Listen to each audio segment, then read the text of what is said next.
Welcome to Wes Young Writer, an audio blog by me, Wes Young, the essay-style reflective writings of a blog offered here in the convenience of audio form. Find more at wesyoungwriter.com. This episode is entitled, I Went to London, Part 2, posted February 2025. St. Paul's is a 17th century cathedral and is an absolute must-see in London.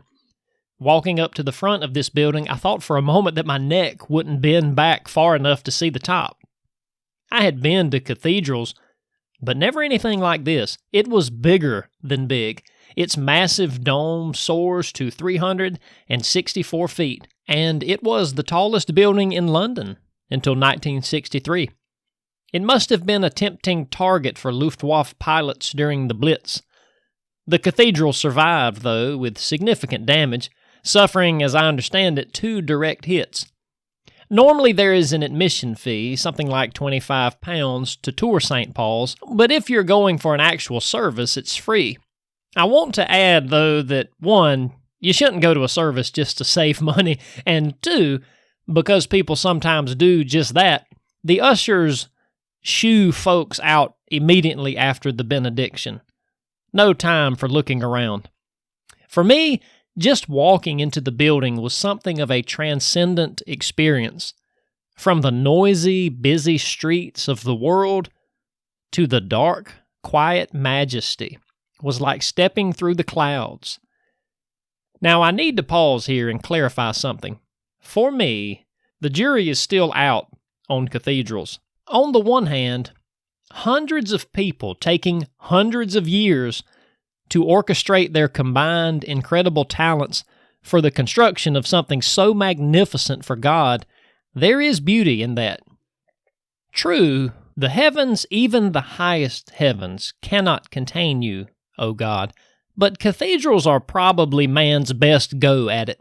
From the moment you walk in, they get you looking up, literally, figuratively, and spiritually, and there is value to that. On the other hand, cathedrals are not the sort of thing I would ever do myself. If alone in a world without cathedrals, and even granting me extensive resources, it's just not what I would spend my time on. Maybe this is a shadow of John the Baptist-like asceticism in me, or maybe it's just the DNA of my American pragmatism, puritanical simplicity, or whatever. My instincts on both sides are problematic. I sound like Judas when I say, couldn't this money have been spent on the poor? And I sound like the lazy friends of the Little Red Hen when I say, I'm not going to lift a finger or spend a dime on this, but now that it's here, I'm definitely going to see it, use it, and enjoy it. Perhaps it's just something some people, cathedral builders, are called to do for the glory of God, while others are called to other things, like, say, writing or teaching or preaching. I'll have to leave it there for now. Anyway, my mind was happily elsewhere the night of my visit. I was awed by my surroundings and excited about this celebration of the Holy Communion. I was, simply, a pilgrim at his prayers. The service was a small one. Not St. Paul's main event of that day, but simply a gathering of a few, maybe 40 people, to do this in remembrance of the Messiah. The staff had laid out a horseshoe-shaped spread of wooden folding chairs in the main area below the dome. Here we all sat, no one in the pews. The leader, a woman, stood behind a small portable podium. Around us in all directions, the interminable halls and heaven-reaching ceiling stretched off into the darkness. That, combined with the omnipresent sounds of the pipe organ, gave the place a wonderfully haunting feel. One could more easily believe in the spirit world, the other side, the unseen dimension in a place like this. And that was a good thing.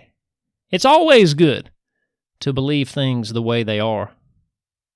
The service was, of course, Anglican, and therefore liturgical.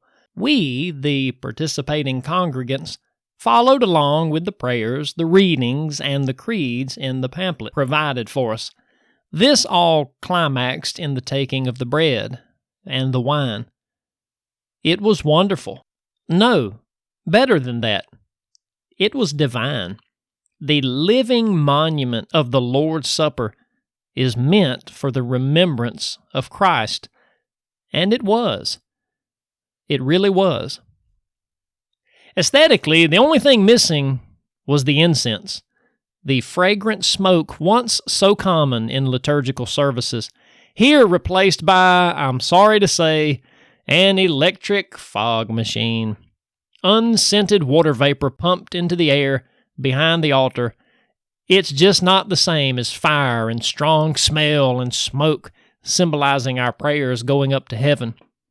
In the scheme of things, it's a small complaint, and I won't dwell on it. The larger fact was that in all the wide world of the empire on which the sun never sets, I was right where I wanted to be, praying and worshiping with complete strangers.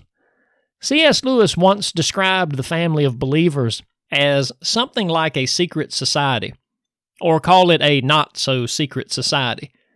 There is no handshake or password, but two believers, he supposed, just know it somehow when they meet.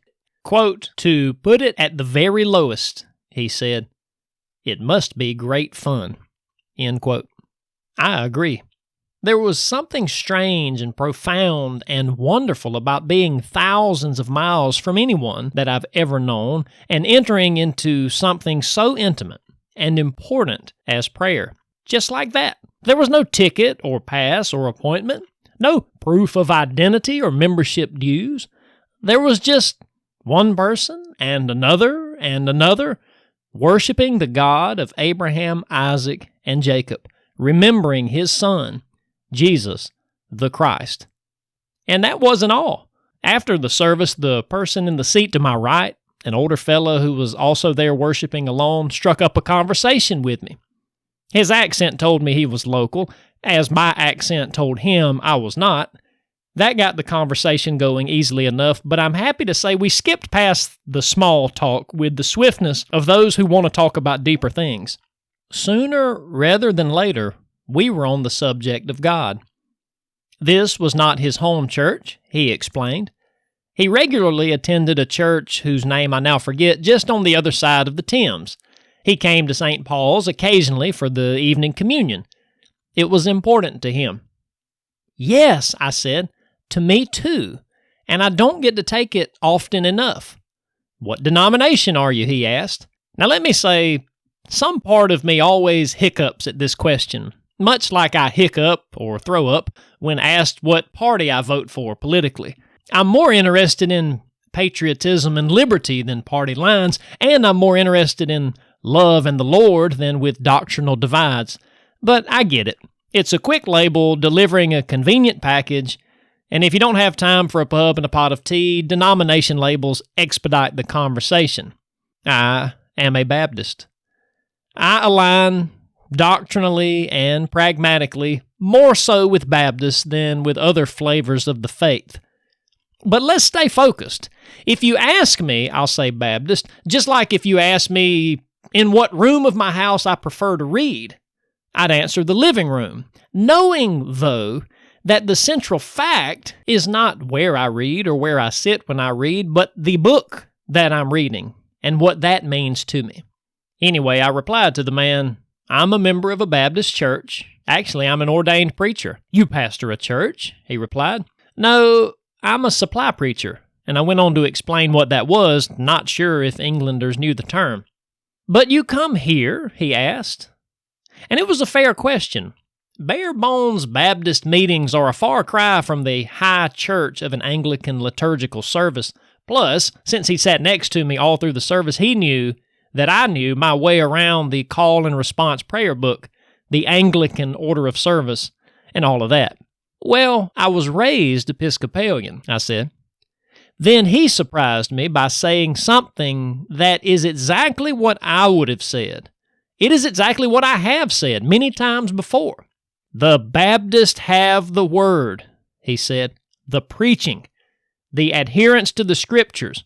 We're losing that here." And he nodded toward the pulpit. "But Baptists neglect the liturgy, the participation, and the Holy Communion." You can imagine the handshake I gave him after he said this. It conveyed that particular brand of excitement one feels when he's thought he was crazy, thought he was the only one, and he finds out he's not. "Exactly," I said, and meant it. But then the ushers, understandably vigilant for people who come only to get a free tour of St. Paul's, were shooing us out, and off we went our separate ways into the London night. Two believers, separated by thousands of miles and a big ocean, finding that our strings resonated to the same Holy Spirit. Anyway, then it was supper time, but I was exhausted, so after a brief reflective stroll through wherever I was, I hopped on a tube back to Trafalgar Square and my hotel, skipping food. I called Robin and the kids, talked for a while, and then passed out hard on the bed. The next morning was an early rise, a good hotel breakfast, a hot Americano from their automatic cappuccino machine, and off again to the foggy streets. Following Rick Steves' advice, I had only planned 1 or 2 things per day, so that I wasn't perpetually rushing here and there. You have to leave buffer for seeing things between. On today's official agenda was a 10:30 ticket into Westminster Abbey, $40.24, by the way, a 1:30 ticket into the British Museum, totally free, and at any time throughout the day, a one-way ferry boat cruise on the Thames, price included as part of my big bus package. It was a light, well-spaced schedule that allowed for lots of walking and bus tour riding in between. Starting at sunrise, I did just that, and it turned out to be quite a day. Parks and Gardens, Buckingham Palace, yes, it's worth it. Kensington Palace, the Tower of London, I only saw it from the outside. Horse guards, monuments, plaques, buildings, bridges, people. I was a sponge. I was also quite the loner. There really weren't occasions to talk to anyone. In fact, the only human interaction I remember was a woman from Nigeria who asked me for directions to the Buckingham Arms pub. This happened outside the gates of Buckingham Palace. And of all the people milling around there, I guess I looked the least lost or the most approachable or something. I told her, sorry, I was not from around here. I had no idea where that pub was, or any other pub for that matter. She didn't leave, though. She just stared. Okay, I thought, maybe she doesn't have a smartphone. I could at least do that for her. So I pulled out my Android and went to Google Maps, my only way of telling my way around in this city. The Buckingham Arms pub, it turned out, was just a few blocks, that way. And I pointed. Go straight, take the second street on the left, then it will be on the right, I instructed her, confidently. Thank you, and many thank you, she said, and went off on her way, indebted to this helpful American. My mother was right, I thought to myself. I am a good person. While I had my map pulled up, I studied it to kind of see which way I needed to go to get to Westminster Abbey. My ticket time was nearing. Orienting myself to the nearby intersections, I eventually realized I had sent that poor lady down the totally wrong street. Now here was a dilemma worth pondering. On the one hand, I didn't know her at all and would certainly never see her again.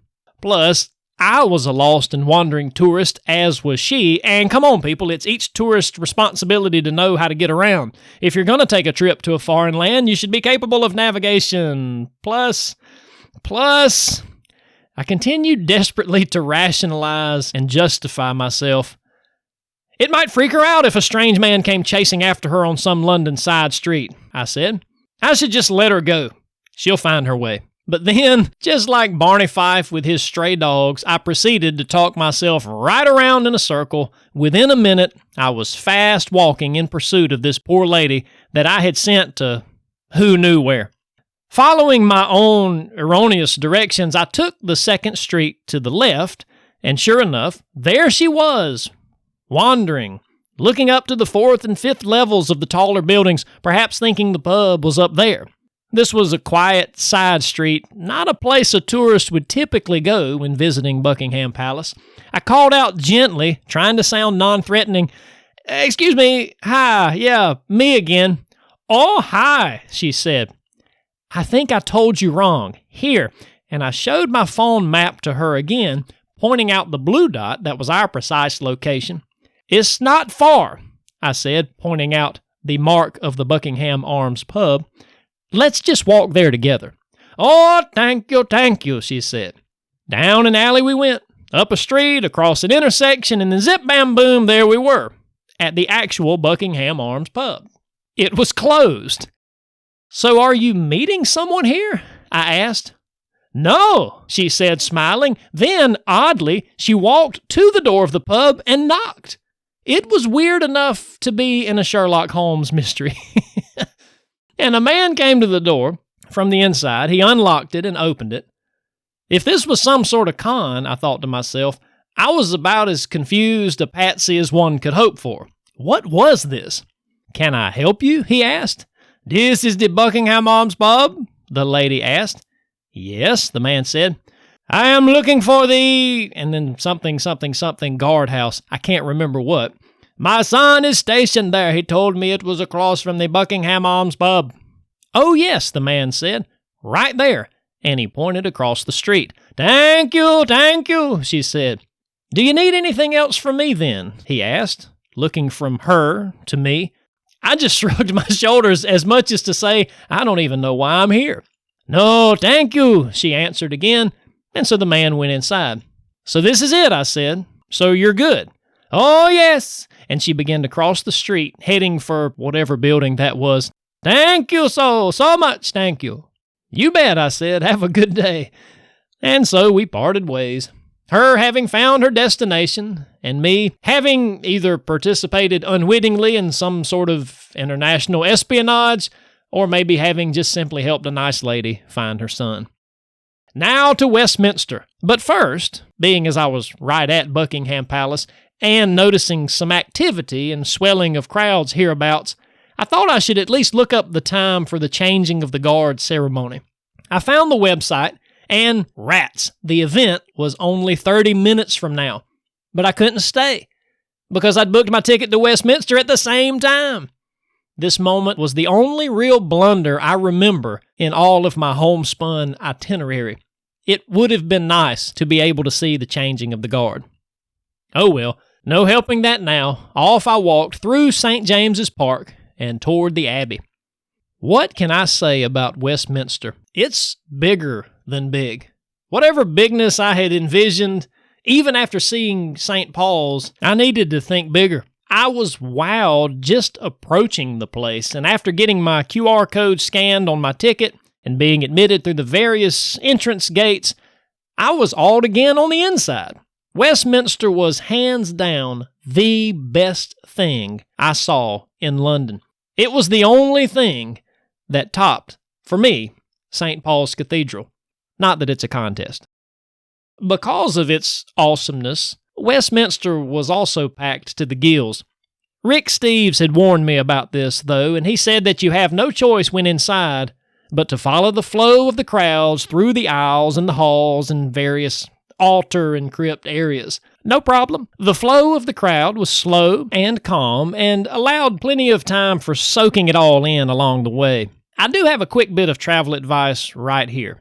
When the Westminster welcome desk asks if you want the digital recording lanyard, say yes. I declined because I'd already downloaded the interactive app on my phone, and the app played the same narration as what they would give you at the welcome desk, which was fine. Yes, it worked. But what I didn't realize was that to play each recording at the various points of interest along the way requires a perpetual in and out clicking between the interactive map and my camera. Pictures in Westminster are absolutely irresistible. At least they were for me. And again, you can see them on my YouTube channel at Wes Young Writer.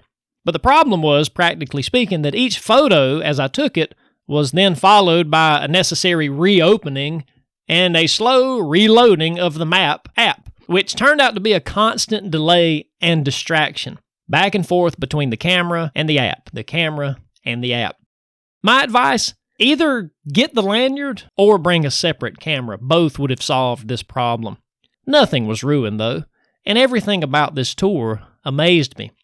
The cathedral just kept going and going and going, not only up to the dizzyingly distant ceiling, but onward from one altar to another, one inner sanctuary within another inner sanctuary, and tombs and crypts and passages all around.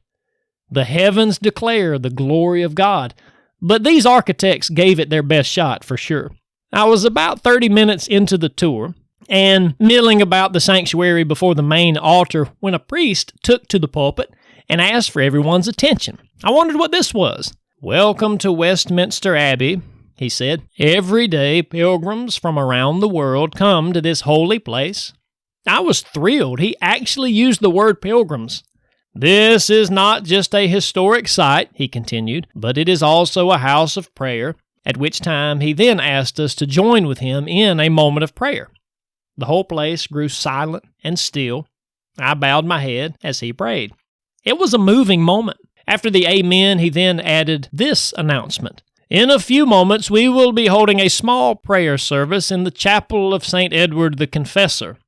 Anyone who wishes to take part in that, please make your way to this entrance here." And he pointed. Well, this pilgrim, let me tell you, wasn't about to pass on such an invitation. I'd come on this trip for nearness to God, and I had determined to have my eyes ever open for nods and nudges and divine opportunities.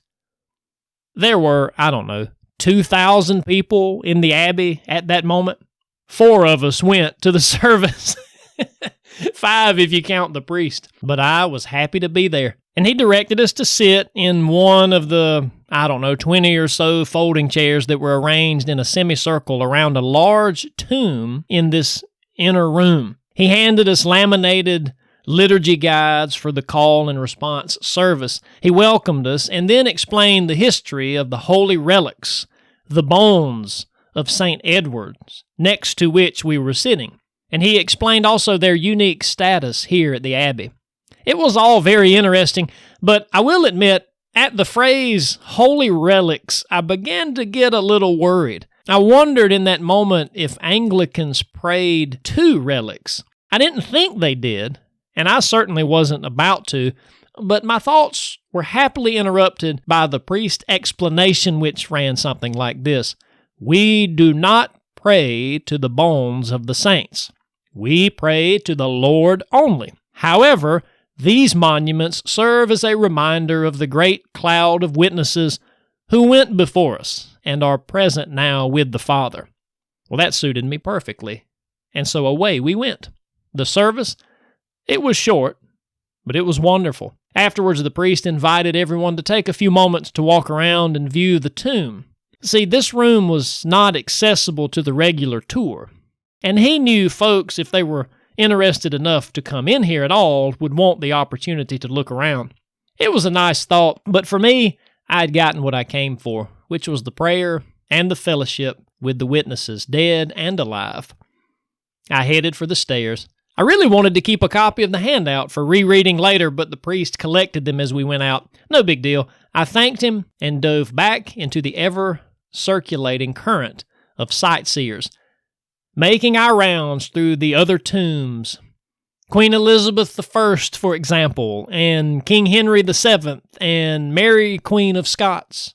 The most memorable portion of the final leg of our large loop was, of course, the Poets' Corner. Chaucer, Kipling, Browning, Tennyson, on and on it goes. Also, I found a marker to my man, C.S. Lewis. He's not actually interred there, but he was given a stone marker in 2013, the 50th anniversary of his death. It was great to see, and the quote inscribed around the stone's edges was perfect. A line taken from his 1944 essay, Is Theology Poetry? And the quote was, "I believe in Christianity as I believe the sun has risen, not only because I can see it, but because by it I can see everything else." End quote.